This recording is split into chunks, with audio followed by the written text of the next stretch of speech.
Magandang tanghali po sa lahat, Luzon, Visayas, Mindanao, kung saan kayong dako ng mundo po. Tayo'y nagbabalik ulit dito sa aking munting channel, Samuel Soriano TV 29, para mag-discuss ulit ng another coins. At ito po ay ating hilig, mangulikta ng barya at isa tayong kolektor. Magandang tanghali po sa lahat ng aking mga subscriber kung saan kayong dako ng mundo po. Maraming salamat sa inyo sa lahat ng aking mga subscriber. Yun naman pong mga senior citizen na nanonood dito sa aking munting channel. Ayan po, kung saan kayong dako ng mundo po. Keep safe po sa lahat and God bless.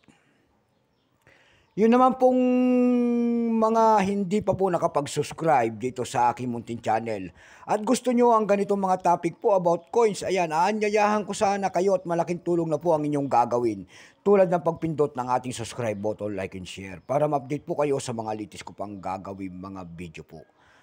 Ang pag-uusapan nating barya ay pera po ng Guatemala.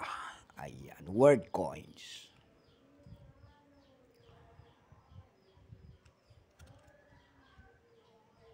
Ayan po. Excuse me po. Ayan po ang pera po ng Guatemala. 25 centavos po. Ayan. Baka mayroon kayong mga ganito po. Ayan, willing tayong bumili ng mga ganito. Bultuhan po ang ating bili at hindi naman po kamahalan po. Ayan. Ang ganitong mga coins. Bago tayo magsimula sa ating talakayang, kilalanin mo muna natin siya. Issue po, Guatemala, period, Republic, 1841 up to date po, type standard circulation coins. Years 1977 hanggang 2000, value nito 25 centavos, Guatemala.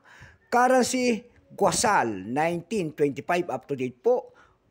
Composition nito ay nickel brass. May bigat po itong 8 grams. May haba po itong 27 mm. May kapal po naman itong 1.96 mm. Hugis po, syempre bilog. Orientation yan. Coin alignment.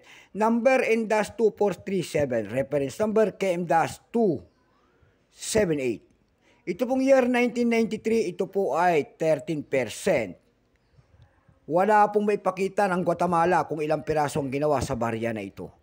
Pero may price na doon sa ating numista.com. Ayan, kung tawagin ng ating mga kolektor. Yung kanyang very fine 35, extra fine 35, almost uncirculated 40. Ang circulated nito ay nagkakahalaga na po ng 62 pesos. Dako tayo sa kanyang presyo. Ayan. Doon sa ating eb.com, mayroon na nagbebenta doon ng $14.3. Nasundan ito ng $12.99. And then, may nakita pa tayo doon na $10.9. And then, yung pinakamalit po ay $6. Doon naman sa carousel, wala pa po tayong nakita nagbebenta ng mga ganitong mga coins. Ayan po. Yun lamang po ang aking may babahaging kanyang presyo, sagad na. So hanggang dito na lamang po, Luzon, Visayas, Mindanao, kung saan kayong dako ng mundo po. Keep safe po sa lahat and God bless.